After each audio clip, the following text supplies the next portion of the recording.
Let's give them something to talk about. Ooh, yeah. True crime news and mysteries. Okay, I like where this is going.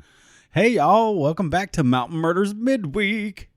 He's Dylan. And she's Heather. Whee! Hey, we're working on a new opening. Yeah, Dylan's like, so you don't have anything interesting to say? And I'm like, what am I supposed to have, like a fucking 5-minute comedy set ready? Yes. Yes. Okay, this is the problem, okay? Shit just got real. Shit just got real because you put all this work on me, and on top of it, you want me to be like wildly entertaining. Yeah. And I mean, where am I supposed to go, bud? I can't keep carrying this podcast. All right, so here we are. Heather, how are you doing today? I've had a great day. You know what? I had a really high quality day as well. That's amazing. I think we're due one. You think we're good? We're due for a good day? Well, yeah. I've been working, as the listeners know, had a little depression loop there for a minute, and apparently the bills won't stop, and the world's on fire. It gets to be a lot sometimes. But sometimes you win, right? Sometimes you win. That's And I a feel Dylanism. I feel like go over to the gram and check out the Dylanisms. I feel like I won today, and I feel like you're on the same wavelength. And I hope this podcast finds our listeners winning as well. Yeah, I acquired a few new plants. Did a little gardening today. Yup. Which I'm all about the plants now. Yeah, now this is the fall revolution coming. It's like my favorite thing to do is play with my plants in the dirt. Yeah. Water them. Yeah, you decided on some fall colors because the summer colors have been ate up by the sun. And I like your palette, if you will. I'm enjoying that. So, yeah. You like my beautiful oranges? Yeah, I went to work. I came home and slept. I got a discounted lemon and a discounted lime tree. Heavy discounts this time of year. And I showered. Wow, okay. Really good shower. Showering's happened and great dinner. Got a few craft supplies. I've recently taught myself how to do embroidery. Yeah. I was making cross stitches for a long time, but I've moved on now to embroidery, and I've made a few little pieces, and I can see improvements each day. Now, so I just now realized you're not cross stitching, you're embroidering, which explains to me why it looks different. Yes. Okay. Now, I like it. I like the smooth finish of the embroideries. Yeah. It's fun. Yeah, and it's a thing. Heather needs to keep her little hands busy. Well, the thing is, if I keep busy with like a craft or something that's kind of repetitive, like cross stitching or the embroidery, it's one of the only times that my brain shuts down. Yeah. And I'm just not thinking a million thoughts a minute. My mind's not racing, and I'm just focused on this one thing. So it's like a nice break from my brain and my mental illness.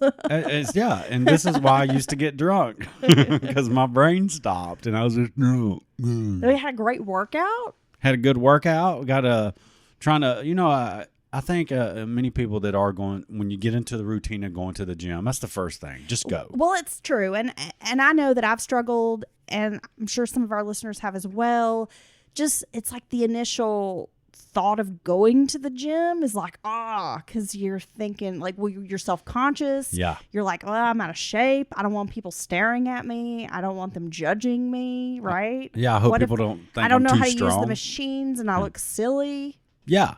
There's all those feelings, that anxiety of starting the gym. And I've started to follow, looking into some people, trying to actually get a program for myself, because I just kind of go around and flopping around. We've been doing this for some months now.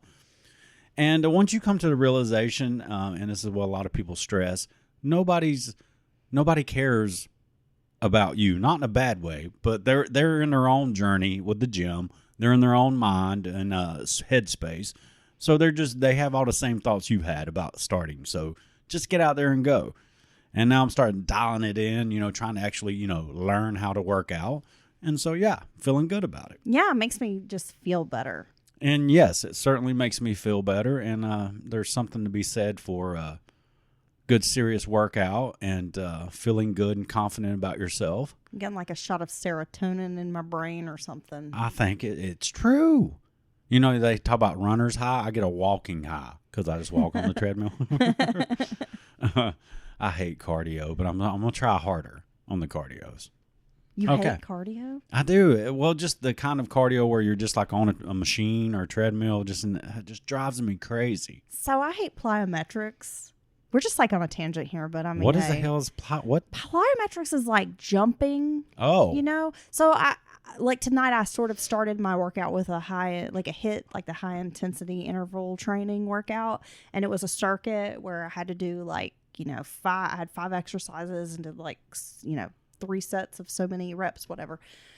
And it was exhausting. Really? But with a lot of that stuff, it's like, they want you to kind of be jumping up in the air, like maybe doing the box jumping or mountain climbers. Like I would consider that to be a bit of like a plyometric. And I just hate that shit. Oh, that sounds terrible. I gotta say. I don't like any of that. So I go out of my way to avoid anything that has me jumping around. Oh, so no House of Pain for you. I don't like it. And I have a jump rope, and I'm just so fucking lazy. I don't want to be jumping around.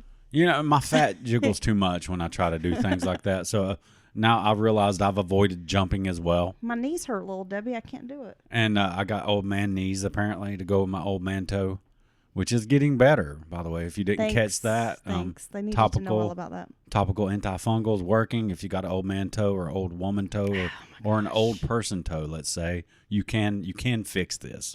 All right?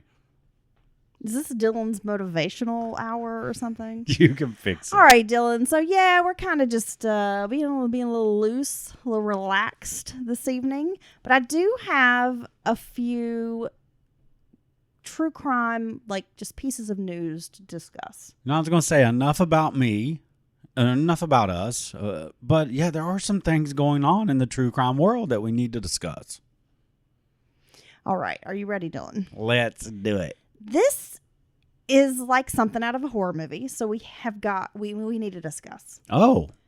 A human bone washed up near the iconic Jane's Carousel along downtown Brooklyn's waterfront early Wednesday. And this is 2 days after a park worker discovered other skeletal remains in the same location. Oh, wow. Cops spotted the bone, described as a human leg, or at least part of one, along the East River shoreline on Water Street in Dumbo around 12:20 a.m. when they responded to a 911 call. This chilling find follows the Monday morning discovery of a skull and bones in the same area, cops said. Those remains, stumbled upon by City Park's enforcement officer, were covered in clothing, according to sources. Oh, interesting. A pair of boots were also recovered nearby. And the New York Police Department said it was too early to determine whether the two findings are connected. So these are basically skeletal remains, right? Yeah. Is that what I'm to understand? Just washing up there on the river. That would be so freaky to find. Yeah. And I would be so torn about whether I report this or take it home and put it in my oddities collection. Oh my goodness. You cannot do that, Dylan. You can't do that. You can't. You shouldn't do that. You should not. By the time I got out of the park, I'd be like, I'm going to do this. Because I would talk myself into something great. You hear these stories about bodies washing up, like the Hudson River, the East River, kind of all around the New York Harbor. Yeah. And it makes you wonder if it's because back in the day, you'd think, oh my gosh, was that like a mafia? Mob violence. Like a mafia hit or something, right? But it's just really creepy. And then you had the torso killer that was unsolved in New York in the 70s. Dude, where it was like the bodies of gay men were being found in trash bags. I think they might have been dubbed the trash bag killer. Other people were calling it the torso killer, but I think that's an unsolved case. Dude, that's such a crazy... Yeah, that was so wild to find these, just pieces of bodies or these literal torsos and no other body parts apparent. Wasn't there a Cleveland torso killer as well? Yes, we covered that on the podcast just a couple months ago, Dylan. Yeah, I know. Well, it's been long. It's been longer. A couple months. No, it's just been a couple of months. Look, I remembered, but that freaked me out. Talking about that, just finding peace. I don't know what's worse, finding a whole body or pieces of a body. And I was kidding about taking someone's remains. I do respect that and I would not put that in my oddities collection. I don't believe you. No, I'm being for serious. In the words of Dylan, you're a damn lie. No, I'm being for real. I would. That's someone's remains that could be, connected to a crime, obviously, and I would never. Makes me think of Blue Velvet when Kyle MacLachlan's character finds the ear. Yeah. Just finds an ear. I've seen that movie multiple Hey, times. I'm hanging out and here's an ear. And I can never remember what that movie's about. I don't know why my brain will not allow me to retain that movie. But anyway. Probably because it's so fucking weird. that must be why. You probably have trauma from Dennis Hopper's character because he's fucking crazy in that film. Yeah, I heard he's in that movie. Frank. Yeah. His name's Frank. Anyway. Moving along here, Dylan, this is a story out of Thompson, Georgia. The mayor of a small Georgia town has been indicted on charges that he illegally left a bottle of gin in a ditch for a state prison work crew. So the mayor did this? The mayor did this. Dang, did he have like relatives on the crew or something? Thompson Mayor Benjamin Benji Kerry Cranford was indicted on Wednesday and arrested by Georgia Bureau of Investigation agents. He faces felony charges of furnishing prohibited items to inmates and an attempt to commit a felony. The indictment issued Wednesday in McDuffie County Superior Court says the 52-year-old Cranford drove to a store on June 3rd, bought a bottle of Seagram's extra dry gin, and left it in a ditch along Georgia's 150 in Thompson in the path of a work crew of state prisoners from the Jefferson County Correctional Institution. Thompson police on June 6th asked the GBI to investigate the claim that Cranford gave alcohol to the inmates. And agents arrested Cranford at Thompson City Hall after a city council meeting and led him away in handcuffs. And this is according to WRDW-TV. Cranford didn't answer any questions from reporters after he was released from the McDuffie County Jail Wednesday on a $5,000 bail. Court records didn't list a lawyer for Cranford as of Thursday, and he has not yet appeared before a judge. What a dumb crime. I mean, seriously. So it sounds like he knew someone on the crew, and they arranged this liquor bottle rendezvous, if you will, and they probably got like, if they did get it, how do you hide? See, here's the thing. Someone had to tell on him instead of just playing dumb like, hey, I found a bottle of liquor in a ditch. We drank some of it. What are you going to, someone dialed him all the way out. I mean, it sounds like somebody just instantly caved under pressure. Half the crew's drunk now because they're just guzzling this gin. I know. Why did you bring me extra dry? Sorry, but I find gin painful. Well, here's the thing. No, there's no chaser, no mixer, no anything. And I'm just going to chug gin. Just the thought of it. It's like chewing on some juniper berries. Not feel good. Why? What is this, 1910? I know we have some folks out there who like gin. I think it is not for me, bro. It's one of those things. You either love it or you hate it. You know what I mean? There's no people in the middle with gin. It's like my least favorite liquor or libation or spirit. No, I want to enjoy myself. I think it tastes like turpentine. I don't like it. I've never liked it. People have tried to, you got to do it this way or that way or have this. No. You got to have the activated charcoal in it. It tastes like shit. What I don't like hell? it. I'm not a gin drinker. But Cranford could face suspension from office until the charges are resolved if a panel recommends to Governor Brian Kemp that the charges harm Cranford's ability to act as mayor. Some other officials have been suspended when they face felony charges that were not directly related to their office. Now, Cranford, he won the election last year and beat a 12-year incumbent named Kenneth Usry. A paving contractor before he was elected, Cranford later settled a lawsuit that alleged he tried to hide assets from a bonding company that was on the hook to pay for some of the company's debts. So he sounds dishonest. He might be sketchy. Well, look, if you vote a grown-ass man who's known as Benji in as your mayor, I just don't know what you're looking for in your leadership, honestly. Benji's a perfectly fine name. You think so? Why not? I don't know. Your name is Dylan. Whoa, damn. What are you, a character from 90210? Yeah, well, okay. So I'm super cool. Late 90s guy, okay? Yeah. No, I'm just kidding. I like the name Dylan. It's Yeah, nice. everybody loves the name Dylan. Okay, there's been a Dylan renaissance. Okay, I will point to our Discord fam alone. How many people in there have kids or relatives named Dylan? A lot of them. That's because they are coming to worship at the altar of Dylan. And they even bestowed this moniker on their children. What are you, a golden calf? In honor of me. Get the fuck out of here. Thanks, Discord fam. Love ya. All right, Dylan, let's move along here. We're back in New York. A woman who faced eviction from her Manhattan apartment over her 3 emotional support parrots will be paid $165,000 in damages plus $585,000 for her apartment under a consent decree announced by federal prosecutors. Did you say emotional support parents? Parrots. Parrots. Like birds. Oh. You know, like, Dylan's a dickhead. What the fuck? I always wanted to be a pirate and have a parrot that talked shit on my shoulder.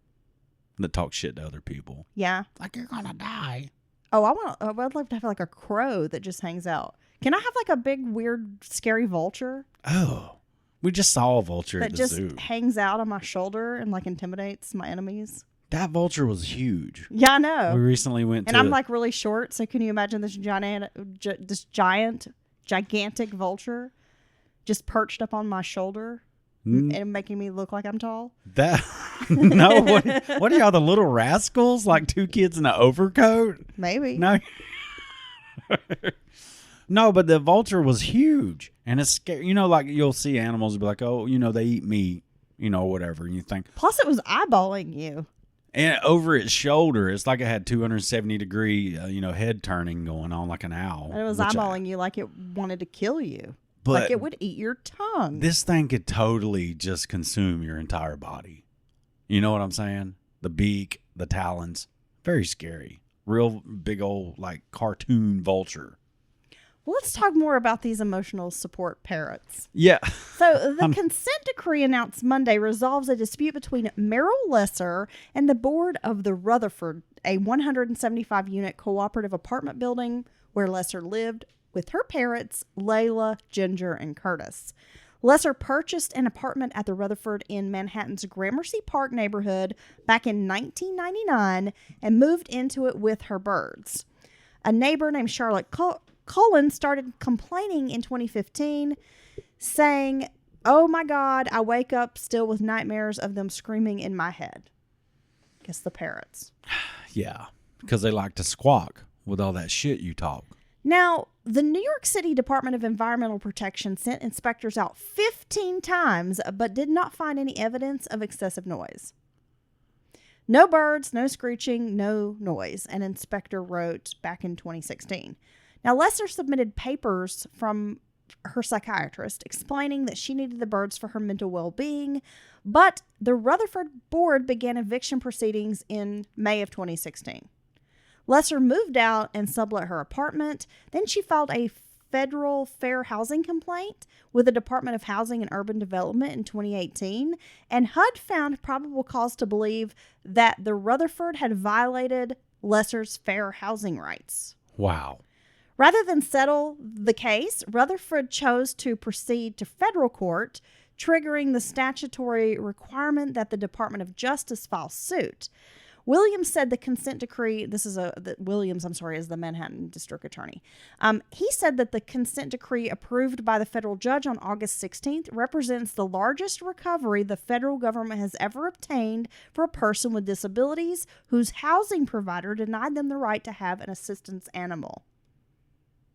No, it was hundreds of thousands of dollars. Am I to hear? What was those numbers again? $165,000 and purchasing her share in the co-op for $565,000. Oh, so they bought her out, right? And she got 160 something over the top. Yeah. Wow, I need to get some emotional support parents. Parrots. Well, you know what? Maybe if I actually had parents, I wouldn't need an emotional support. Okay, Dylan, we have all seen Boogie Nights, right? I mean, unless you're living under a rock. Well, a lot of people have seen it. I would say most people have seen it. Yeah. Dirk Diggler. It's part of the pop culture. It's my big dick. I'm ready to fuck. Yeah. So the Academy Award nominated film Boogie Nights back in 1997 captured viewers with its fast-paced tale of sex, drugs, and crime in Hollywood's golden age of pornography. The 70s. The groovy 70s. So this is actually based on a real-life murder that has captured not only Hollywood's attention, but the true crime community for over 40 years. And I'm talking about the Wonderland Massacre. Dude, that's such a wild tale. It's such a wild tale. And if you're unfamiliar, again, if you're living under a rock, guys, you got to know the story. It's one of Val Kilmer's best movies, I think. When police arrived at a Laurel Canyon... you're talking about Wonderland, not Boogie Nights. No, his portrayal of John Holmes in Wonderland. Yeah, no, Wonderland is a great movie. Yeah. It's awesome. So when police arrived at a Laurel Canyon house belonging to suspected drug dealers back in July of 1981, they found 4 people bludgeoned to death. Ron Lanius, William Billy D. Varell, Joy Audrey Goldmiller, and Barbara Richardson. They were kind of known as the Wonderland Gang. One victim survived, Susan Lanius, but she was gravely injured and developed amnesia from the incident. The investigation revealed a tangled web of LA's crime community and linked the murders to a robbery that happened 2 days earlier at the home of Eddie Nash, a nightclub owner and a drug kingpin. And while police arrested and tried several people associated with Nash's drug empire, no one was ever officially convicted of the murders. And it's one of Hollywood's most notorious mysteries. So this director, his name is Michael Connelly. He's the crime novelist behind the best-selling Lincoln Lawyer and has written other things. He's working with MGM Plus to release a new docuseries diving into the Wonderland Massacre. Wow. Yeah. That will be interesting. Now, Connelly first began investigating the Wonderland murders for a popular documentary Audible podcast in 2021. But now the MGM Plus docuseries is going to use a mix of archival footage and one-on-one interviews with one of the only true witnesses of the night, once boyfriend of Liberace, Scott Thorson. So Thorson is the only person left alive with first-hand claims about the event, although his drug use at the time and demeanor have often kind of made prosecutors and documentarians kind of approach him with caution, because maybe he's not the most reliable narrator. Yeah, but, like I always say, just because someone did drugs or whatever, don't discount what they have to say. That often happens, especially in court settings. This docuseries is going to have new footage, interviews, testimony from the original detectives and prosecutors, and it's going to kind of weave the story of not only what happened at Wonderland, but about Hollywood in the early 1980s, the drug scene, and the crimes that happened within it. There's a trailer out that features some key moments between Connelly and Thorson. It's going to be really interesting, Dylan, and it's going to premiere on September 8th. It's called The Wonderland Massacre and the Secret History of Hollywood. Sorry. I can't wait to watch, because that is definitely a case that has intrigued me for many a year. Well, just that time period in Hollywood. Hollywood has so many different eras of just, I don't know what you would call it, but just with all the fixers and what the studios used to do with the control over the actors and actresses, and how much they worried about public opinion, and so much money's always been tied up in the entertainment industry.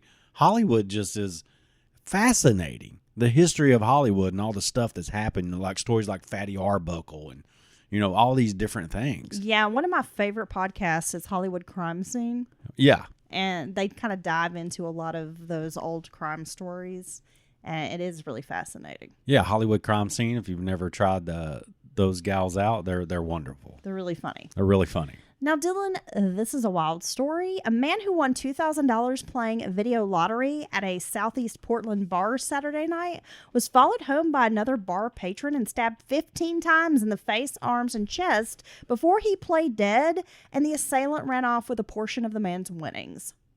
Over $2,000? That's really scary. I mean, what in the world? Pablo Andre Figueroa, age 61, has been charged with attempted murder, robbery, assault, burglary, and unlawful use of a weapon after police found him hiding in a trash room of the victim's apartment complex. So he was still at the scene, basically. According to court papers filed by the prosecution, the victim met Figueroa at Montana's Bar near Southeast 117th Avenue and Stark Street. The victim won big on a lottery machine at the bar and then left to walk home around 11:30 p.m. Police say Figueroa followed, was able to slip through the security gate of the victim's apartment complex before it latched, and forced his way into the apartment as the victim stepped inside and attempted to close his door. That's so scary. Figueroa tackled the victim, pinned him to the floor, struck him, and demanded the victim's winnings. So basically, he's like, break yourself, fool. After the man handed over some of the money, Figueroa allegedly stabbed him 15 times with a pocket knife and then fled as the man faked his death. Which was, I mean, gosh, I guess a good move, you know? I mean, what? Officers responding to the apartment complex spoke to employees and realized that the suspect was still likely on the premises because security footage did not show him leaving. And police found Figueroa in a trash room with $624 in cash and bloodied pants. They used pepper spray to take him into custody. A pocket knife was found in the kitty litter of the victim's apartment. Once again, a story of a disposal in a cat litter box that's not cats using the bathroom. This guy has a history. Back in 2021, he was charged with identity theft.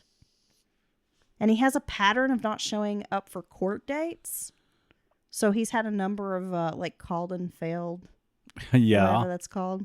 Yeah, failure to appear, bruh. That's it. Yeah, I've heard of those before. He's been charged with stealing cars. He failed to appear about 4 times in that case with the stolen cars. He has a criminal history that started in his early 30s and includes convictions for corporal injury to a spouse or cohabitant in California, failure to register as a sex offender in Arkansas. And a few years ago, he told staff at a jail in Multnomah County that he had schizophrenia and bipolar disorder and wasn't taking his medication. He's been listed as homeless. And wow, I mean, this is just really scary. This guy's a career criminal. He is. He's a menace. It sounds like for 30 years he's been terrorizing any area he's living in, right? See, these are the people that should be in jail. This is a guy who should be in jail, in my opinion. And I'm sorry, if you do have severe mental issues, schizophrenia, I would say, is one of the most severe. And true bipolar disorder is a very scary thing as well. And you know that you have these conditions, and you knowingly don't take your medicine, I think you should be held to account for that in some way. I mean, I know that gets into a whole gray area of, well, you know, blah, blah, well, blah. If you commit a crime because you're failing to take your medication. Well, that's even worse. But I also am like, yeah, but having a mental illness doesn't make you go steal cars and beat your wife, does it? It doesn't, I mean... because there's hundreds of and thousands of people who have those same issues, you know, in the world, and they don't choose to do these criminal acts. That's just an excuse. It's bullshit. And this is the type of person who's been a menace for decades. Like you said, to any neighborhood, any place he ever lives. He's a sex offender. He's a wife beater. He's doing stolen cars, violent crimes, identity theft. Dude, stabbed this person 15 times for $624. Yeah. I mean, this guy should be in jail, and it just pisses me off with this revolving door we have in our justice system.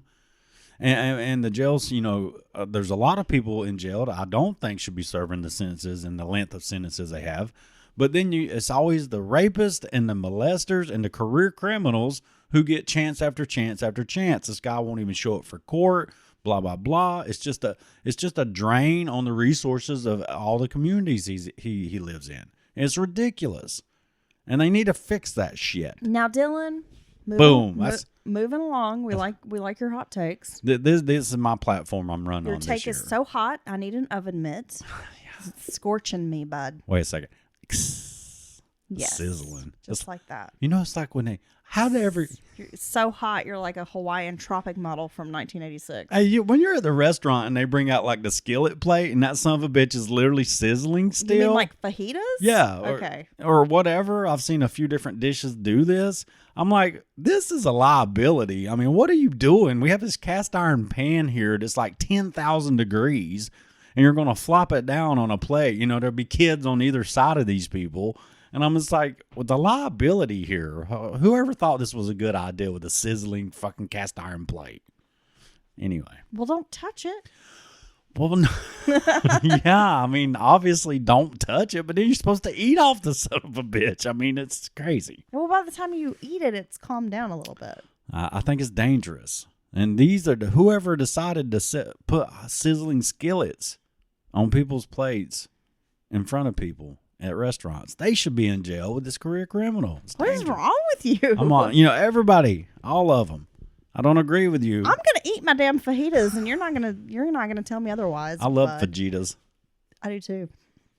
Good steak fajita. That's good. Bring it to my mouth. Are you flour or corn on your tortilla? I like flour tortillas. I do for the fajitas. I gotta have flour. I don't know why. You say flour or flour? Flour tortillas. Flour. I know somebody's out there like, stop butchering someone else's language like that, dude. I mean, okay. I'm sorry. Okay, so we all know that by now, and because we discussed it here on the show, that Gypsy Rose has a bun in the oven. Gypsy Rose Blanchard. Munchausen by proxy survivor, Gypsy Rose. Yeah. Well, she shared a new update in regard to her unborn baby. So following her pregnancy announcement, her ex-husband Ryan Anderson revealed that he had to get a paternity test via a TikTok live stream due to Louisiana law. Okay. The now reality star has scheduled a date for when this test will take place, revealing once and for all who the baby daddy is. They should bring Maury out of retirement to announce this one. TMZ reported that Blanchard and Anderson agreed to a DNA test once her baby girl was born. And the reason for this is mainly due to cost. An unborn baby test could cost between $500 to $2,000. Meanwhile, the post-birth test is around $150 to $200. And now, while Blanchard has stated that her fiance Ken Erker is the father, his name might not be on the birth certificate unless Blanchard's and Anderson's divorce is finalized before January of 2025. Okay. Because, well, state law says if you're married, like the spouse is automatically going on the birth certificate. Yeah. I mean, a lot of states have that. No, that's true. And I think most states, honestly. But now, did you say that Louisiana makes you get a DNA test before? We were discussing this the other day, but I could be confused. Well, I think he's saying it's law because, like, he would have to put his name on the birth certificate even if this isn't his child. So he's trying to get this DNA test going just to make sure. Okay. That, if they're still married, he wants to know, am I the baby daddy? Okay. So she is saying that she knows for sure who the baby's father is. So, according to Louisiana state law, the ex-husband shall be the presumed father unless the child was born 300 days after the divorce. Okay. Damn, Louisiana don't play. Erker and Blanchard first met via Pen Pal program back when she was in prison. They were briefly engaged. That relationship ended, and then she married Anderson in 2022 in a prison ceremony. So then 2 years later, she got out of jail in December. They separated in March of 2024. And then she has posted this news on social media that she is having a baby. Young love. You know what I mean? Yeah, it was his refrigerator that turned her off. She was like, nah, I'm not doing the food hoarding, bro. Which, hey, that's one of those things. You don't really know someone until you lived with them, right? I guess I'm just sort of like, wow, I'm blown away here. It's just putting all your business out there for everybody to know. That's the thing. Is nothing private? And I don't just mean here with Gypsy Rose, but here, I'm going to go off on a tangent for a moment. Don't get on your little soapbox. I am, Dylan, because I'm not tall enough and I have to climb on it so everybody can hear me. Otherwise, I won't reach the mic. Is there no privacy these days? Because people are way too willing to put shit on social media that I would like die. I would die before I ever. That's going to my grave. I am never telling people shit. And folks go on social media and they will tell all kinds of craziness. Now, the other night, you kind of couldn't sleep and you were up half the night, as you do sometimes. And you told me that you ended up down some TikTok drama threads. Oh, I did. But I was watching the series. It's called like Trauma Dumping. But people, so you get like a group or it might be two people and they'll bring bags of candy. And someone brings a bowl and then they pour the candy into the bowl and tell like some of their trauma. Do they eat the candy? Well, not while they're talking. What's the candy even for then? I guess for afterwards. Okay. Why you ask stupid questions all the damn time? Well, see, because that's stupid. Well, are they eating it? Yeah, they're not answering the question. They're not talking, Dylan. They're just eating candy. I don't know why it's called a trauma dump. I mean, does your brain fire at all? Well, see, the thing is, when you say, okay, when you said that, my brain thought, okay, that's the way just right quick. My brain was like, why is the candy there? Are they eating the candy? And until I ask that question and get even you saying I don't know is a good enough answer. Maybe it's just a visual representation of their dumping their trauma out, like when they dump the candy into a bowl, Dylan. Thanks. But until I know whether or not they're eating the candy while they're talking, I can't. They're not. They don't have a mouthful of Skittles while they're talking about how their uncle touched them. Yeah. Okay, no. And I can't, and my brain won't let me hear you say any more until I know the answer to that question. Does that make sense? No. It happens in a podcast all the time. No, because it's all the things that you are concerned with are the most insignificant details that don't matter and really have no bearing at all on anything, on the conversation, right, or the story. I know. So no, I don't understand. I don't either. But that's what happens. So, no, they were not chowing down on a Charleston chew while talking about their troubles. So they're sharing their traumas amongst themselves. Yeah, and I have to admit, like, some of it was kind of funny. Just not the situation, but like the way they were delivering it. You know, I mean, it had its moments. But yes, I was watching that. Some people were a little too willing to share things, and I'm like, I don't think I could ever admit that to anybody, or I would want to share that with the world. But not even just that. I mean, I've seen people talk about, they'll make a TikTok and be like, my coochie stinks. And I'm like, why would you tell people that? Oh, my God. Like, what is wrong with you? Damn, what side of TikTok are you on? Stanky jungle TikTok. Yeah. They'll be like, you want to put some witch hazel on your butthole so that it bleaches it. And I'm just like, why are you? Wow, is that real? Does that work? I don't know. Damn, I'm going to test that one out. I'm just saying, people are like really willing to share information that 20 years ago, I feel like would have been kept under wraps. Oh, maybe we should get back to that. You know, it's okay to not overshare. No, I don't need to hear these things, some of these things. But, you know, that's just how some people are.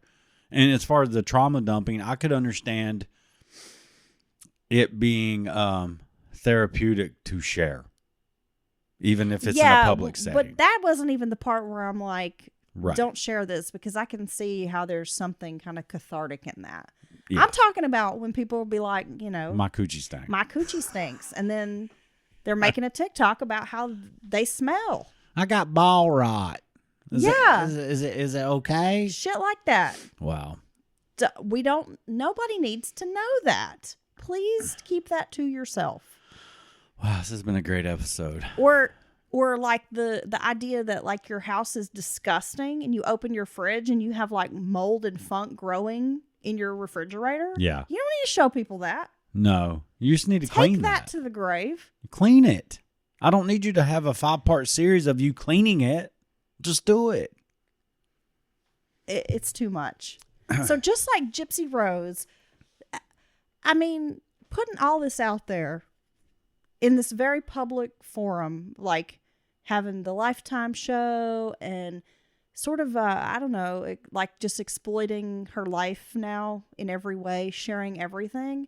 And I'm like, leaving your man, your husband, and ended up with this other dude in this short period of time, and then now you're pregnant. It's not healthy. And you're like acting like it's cool and like celebrating whatever.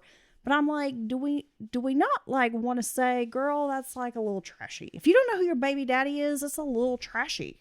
It's personal. And I'm going to judge because I think that's a little trashy. Well, here's the way I look at it. Now it's on the record, the public record, the internet record, and one day your child will see the stuff. They'll be old enough and they'll see that all this was happening when they were being conceived and in their mama's belly, and that's kind of sad, you know. My mama didn't even know who my daddy was. Yeah. Or they lied to me about it until I was, older. Which is also trashy.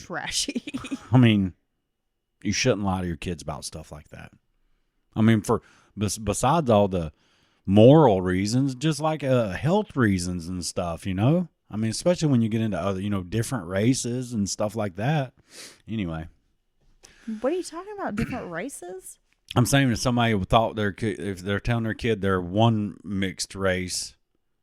Oh, okay. One biracial set when they're really another biracial set, then that's messed up. It's almost like we know somebody who lied to their kid for 16 years about that kind of thing. Yeah. Anyway, so before we get out of here, we got to talk about a docuseries that just dropped on Peacock. We got to talk about this for a second. We were going to get to that. I was just having my moment where I'm just like, you don't have to tell everybody everything. No, it's true because... Gypsy, I don't need to know how many dudes dropped a load in you. You're not the fucking washing machine. It could be any of these dudes I had sex with in the last 6 days. No, I used to question that on Mari. They would have like the girl would have... is this even real? I would think to myself, because there would be like 6 dudes, literally 5 or 6 dudes up there, and she doesn't know. And then here's the kicker. It wouldn't be any of the 6 guys. And this is a situation where I think it's appropriate to slut shame somebody. It's appropriate to slut shame them because you know what? If you have 6 or 7 potential sperm donors and they ain't the ones and you still don't know, use a hoe. And it's okay to slut shame you because you need to zip it up. And if you don't know, I'm obviously talking about episodes of Mari back in the day. Oh, I think they know. It got ridiculous. And what would kill me is that couldn't be real. And then they would be like, no. And they would run like out of the studio. And then the dudes would be like dancing and shit and doing flips on the stage. Like doing the crip walk or something. And the cameraman's what killed me. They kept up with that girl that run like backstage and through under the bleachers. And they're just right on top of her. And I'm like, I couldn't stop watching it, but I know it was wrong to be watching this type of shit if it was anywhere near true. I mean, it's just terrible. It's terrible. Terrible. I know. I mean, I'm somebody who I fucking love Jerry Springer. I still find that shit sometimes on YouTube and watch it, and that's funny. Oh, we've always had a trashy. taste. I love it for like trash TV. We have. The world has, the society has, just like we've always had a taste for the morbid and all that with the true crime stuff for hundreds of years. We've always liked to slut shame people. When they have 10 potential baby daddies. Well, I mean, that's just that's reckless behavior for the child's sake, for your own personal health and safety, and everything. There's so many reasons you shouldn't do that. A guy or a woman, in my opinion. Absolutely. If he had 10 different kids by 10 different women, I would be like, you're some shit, dude. And especially if they was all born around the same time, like, what are you doing? Dude, I think having 2 chicks pregnant at the same time, yes, is gross. I think it's gross on the guy's part. Dude, I knew, and maybe I shouldn't say chicks, 2 women pregnant. I knew somebody back home that was like in a situation like that. Like they were pregnant and broke up for a little bit and then got back together, and then he got some other girl pregnant. Yeah. And then they had he had two babies born within like a month of each other or something. That's not okay for a lot of reasons. It just was something else. You know, somebody that has a dude that has like 10 kids with, 5, 6, 7, well, if you 8 know different... that you're trying to work it out or that you're going to reconcile and get back together or whatever, you're just having some problems and you out screwing around and then get back together, I'm just kind of like, what? You just wanted to go screw around. So let's be honest. Oh, wow. Damn. I agree. Well, Hot takes. Well, yeah, I'm not. If we separate because we're having problems, my first instinct isn't, man, I can't wait to go out and bang a bunch of dudes. Well, yeah, that would leave me thinking, well, you just wanted to bang a bunch of dudes. I mean, right? talking about you need some space, bitch. You do need some space. What do you want me to hold the other guy's dick while it, goes inside of you? What? You do need some space if that's what you want to do. Okay, we're getting a little too out there. Okay, well, reel it back in. Whew, gosh. All right, so Dylan and I have been watching the Scott Peterson Face to Face docuseries on Peacock, Face to Face. After 21 years. He's officially talking to... Finally decides to speak. Yes. So, yeah. Go ahead, Heather. I find it very interesting.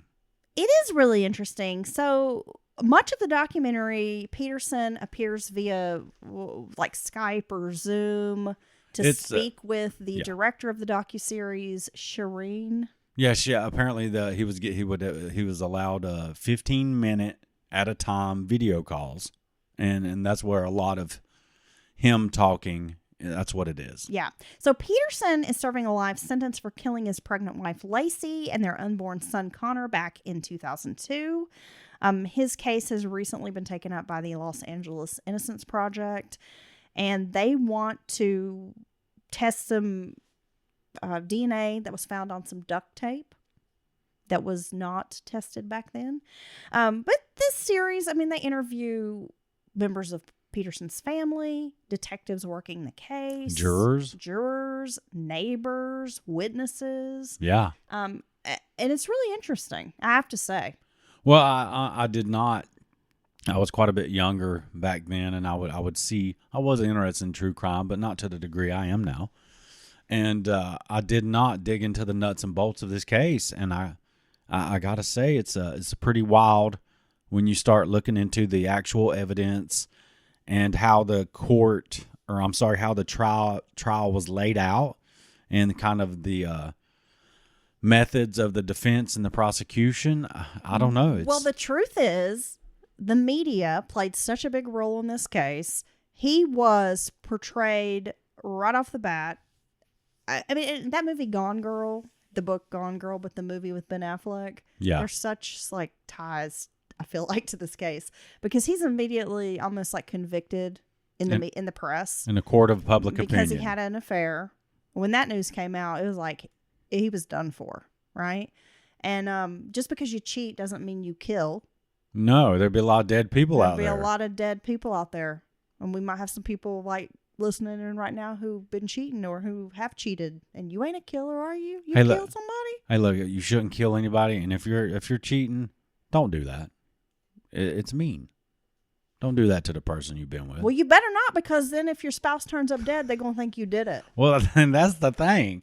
And then you're going to have some spurned lover, on the side there. What's really interesting, Dylan, is, I mean, the press kind of ran with it.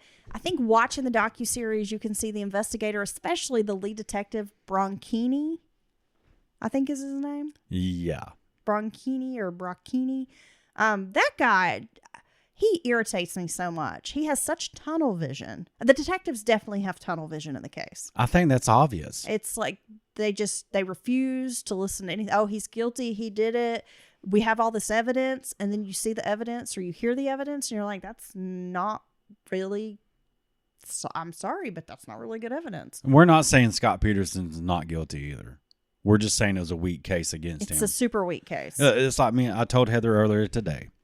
I said, if you take out the name Scott and Lacey Peterson and you take all that off and we were just doing an episode and we're talking about the case and the evidence presented at trial, I think that we would both draw a conclusion that the state had a very weak case against the defendant.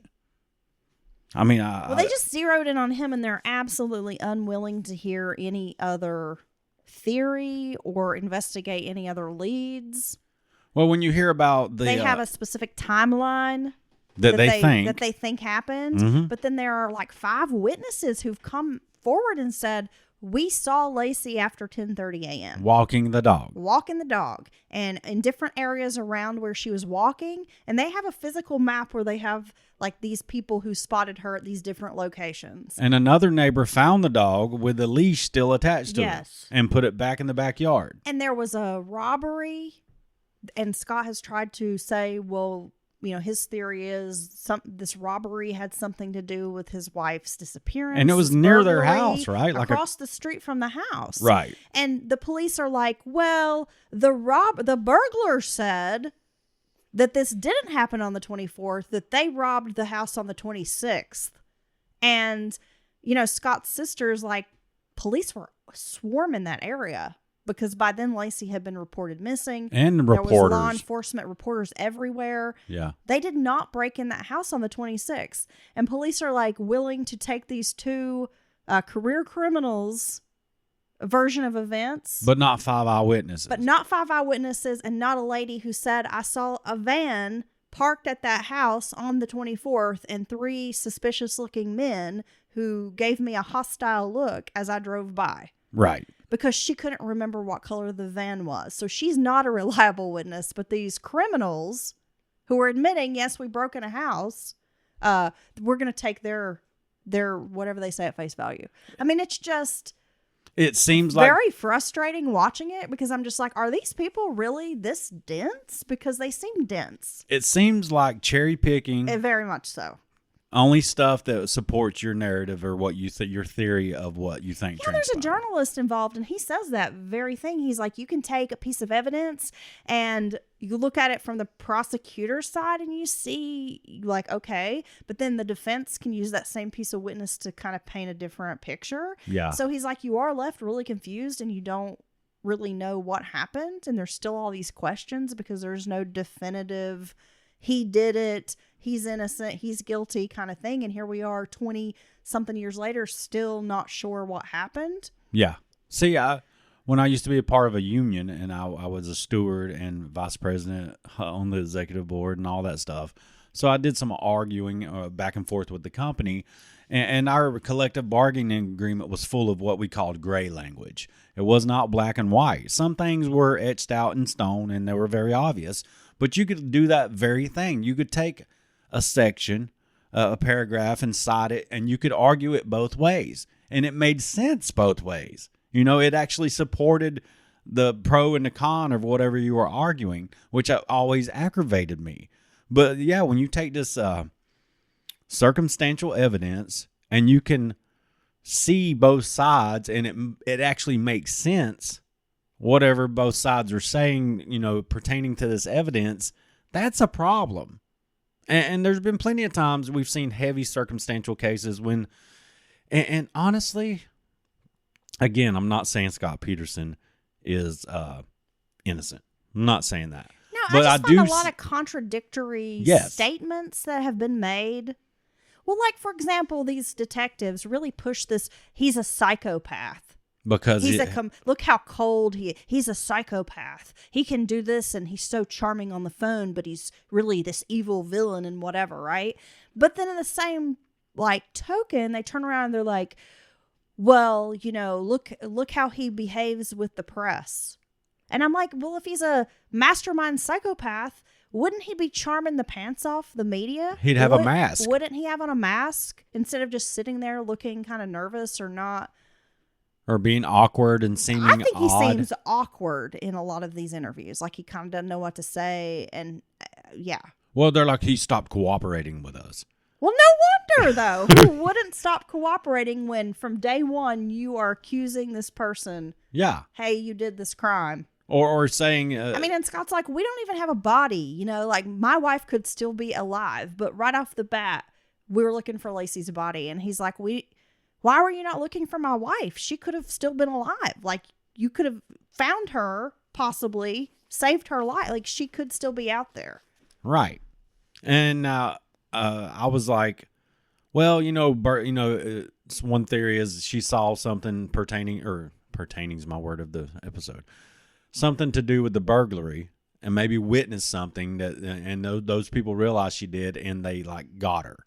And I was like, that's a little much for, burglars. They just want to burgle. They want to get some stuff and sell it. They don't usually take someone away from. Now, if they stumble upon somebody in the house and something happens, somebody gets killed, that can happen. Well, you know what I realized, because I thought, oh, it's a burglary. What are they selling, like a VCR? They took something like $50,000 worth of jewelry from a safe in this house. So these are like pros. So this was a big deal. Right. I mean, this was something that, for $50,000, I could see where a burglar might be willing to have a body.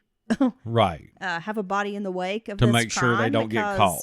That's a big haul. But I also thought Lacey's a very small woman. She was 5'1", little tiny gal. And if she's out walking the dog and one of those burglars, because you said it could have been up to 5 people in on the burglary, or that's what they're saying. They out here saying. If one of them happens to be a sexual predator as well, now we're talking about a whole different concept. They see this little, small, cute woman walking a dog in this quiet neighborhood, and they just drive by in a van and grab her. So, that makes me think that could happen. Here's something else, Dylan, that I started thinking about is criminals are devious, right? And they think differently than the rest of us. And what if, just because from the get-go, they are looking at Scott like he has done something, he's guilty, they're immediately searching the water.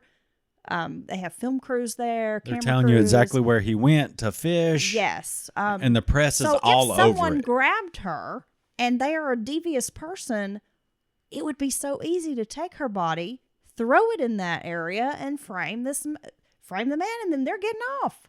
Right. And so you can say, well, that's a far stretch or whatever, but that's where my devious mind went. Well, why wouldn't you do that? Well, that's a criminal, real criminals, not someone who just did, some petty shit here and there. They think like that. How can I get the heat off me? I would be a great criminal. I've missed an opportunity because I have a devious mind. You do. Saying. Well, I've told you this before. It's true.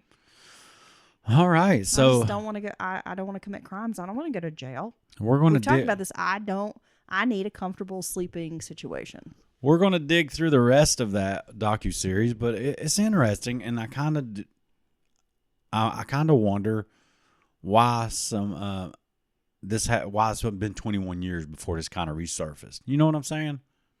And I always get aggravated. Well, I think just the Innocence Project being willing to take it on, and now they have a lot of credibility. Right. They're taken very seriously nowadays. Yeah, so I think their interest has really kind of pushed forward this, kind of appeal to get this new evidence tested and that kind of thing. And it pisses me off why something with possible DNA on it in a case like this isn't tested in the first place. That should be step one, dude. It always blows my mind that you'll have these key pieces of evidence.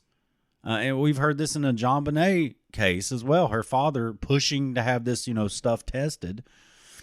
That should never be a roadblock, and it's for both sides' sake. It's either going to prove you're dead right on the prosecuting side, or on the defense, it's going to prove that someone's innocent. And when you have stuff like this sitting on a shelf somewhere, and all it takes is DNA testing.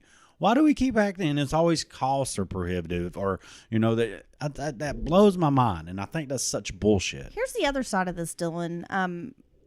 Now her family, and obviously they've lost their daughter, their sister, their loved one, but they are not pleased with this, testing this evidence. They think he's totally guilty, and I guess I just look at it like this: if someone murdered my loved one. They offed you, Dylan, which would be so sad.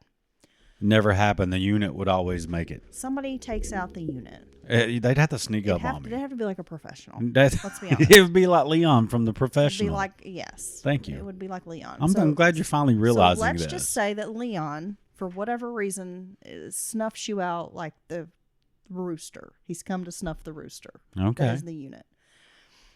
Okay, and this person gets caught and they go to jail. or, you know, someone goes to jail for the crime and then that person wants evidence retested. If I'm so confident that you did it, why am I going to be like scoffing or angry or mad that you're getting some shit retested? Because it's only going to... Because if I know that you did it, then I'm going to be like, all that's doing is proving that you're guilty. That's going to come back on you, right? It's going to support. And if an innocent person has been in jail for all these years and we find out somebody else really did this crime, do you really want this innocent person spending the rest of their life in jail for a crime they did not commit? So I guess that's the part that I'm like, why do we have this reaction that like, no, he's a piece of shit, he should stay in jail? Right. If you believe in your heart of hearts that he truly did it, then you should not be afraid of the evidence saying anything but that. Right. I agree with you.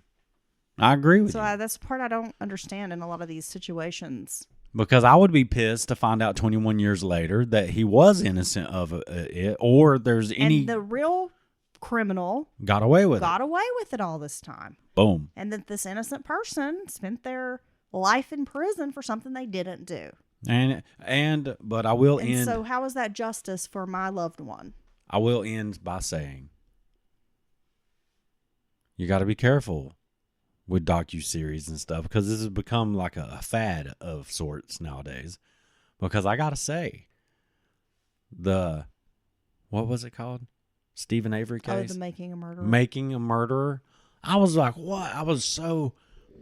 I have conflicting feelings now about it, but when I watched it, I was like, dude, they framed this fucking guy, right? They framed him. I mean, it's so obvious. If you watch this, if you got any sense at all, they framed him, you know, whatever, with the lawsuit against the county and all that mess.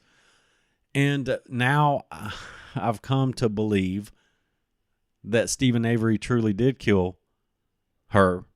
I forget her name. I'm sorry. Teresa Hallback. Nice, you're good. Your memory's amazing. He did kill her, and the only innocent person caught up in this was maybe his nephew, Brandon Dassey.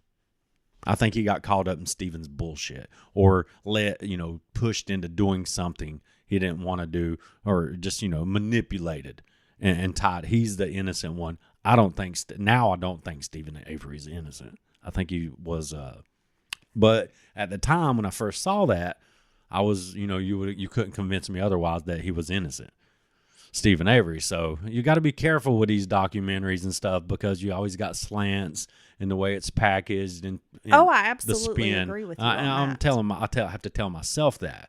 But I will say, I had these thoughts before this docuseries, right? That like, wait a minute, like I kind of was like, what was the evidence? And this is a while back. I've been kind of like digging into this more and more, and I'm like, wait a minute, there's not a whole lot. I mean, it's like the West Memphis 3. Yeah. Those was it Paradise Lost? Yeah. I mean, those documentaries were very slanted.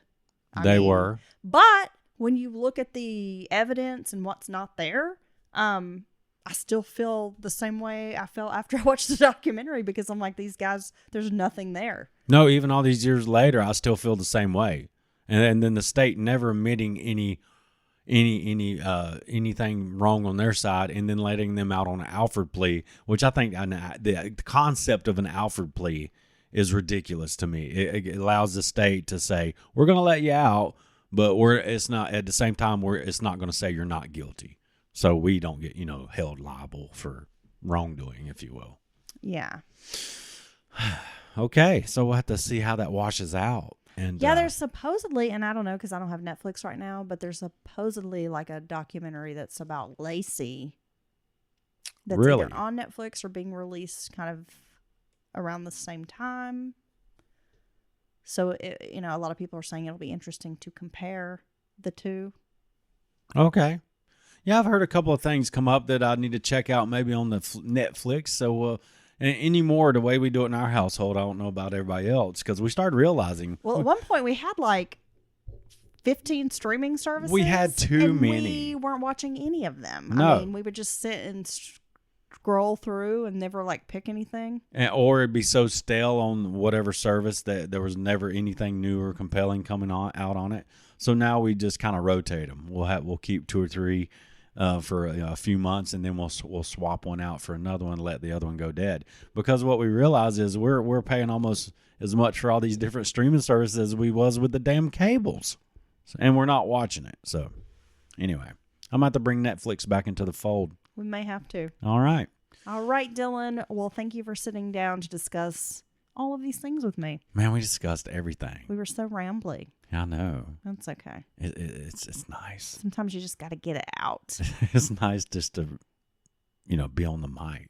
Got to get it out like some dude with 10 baby mamas. Oh, he's getting it out. He's getting it out. Now, baby gravy. Ooh. Cook it up. Yeah, he needs to find, a guy like that needs to find some different finishing moves. It's like Mortal Kombat. You come on over here in my little easy bake oven. You're a stanky jungle. No. You want to make a TikTok account? I'm not going to make a TikTok. You know why? Because I don't have that problem. And if I did, I'm not going to fucking admit to it. I'm not going to cop to that. What's wrong with people? I was about to say you don't have a stinky jungle. Here you are on the damn podcast talking about your gross toes. So, I do have an old man toe. Maybe you need to think about your life and evaluate. Maybe I need to come up with a new term for my toe, because that could be ageist to me calling it an old man toe. Well, you are old. Well, that's true. And it's all attached to you, so it is an old man toe. Thanks. You're welcome. All right, then. Oh, and we hope this podcast finds you happy, safe, and fed. Not me. I hope it finds you fucking hangry as hell. Oh, no. Unsafe. Don't do that. I want you to be sitting at home right now and it's late and you want a snack, but everything's closed and you can't go get them Doritos you was thinking about. You take that back, because that is such a bad position to be in. I've been there before. Okay, this is the thing though, Dylan, is that like you're the mother goose here. You want everybody happy and fed. Okay. And I have to be like the you're ornery one. Okay. Right? That's our dynamic. All right, I like it. I'm the crotchety, hateful one, and you're the sweet old one. Old man toe over there. I hope you make it to the store just in time and you catch your snacks on sale. Bye. Bye.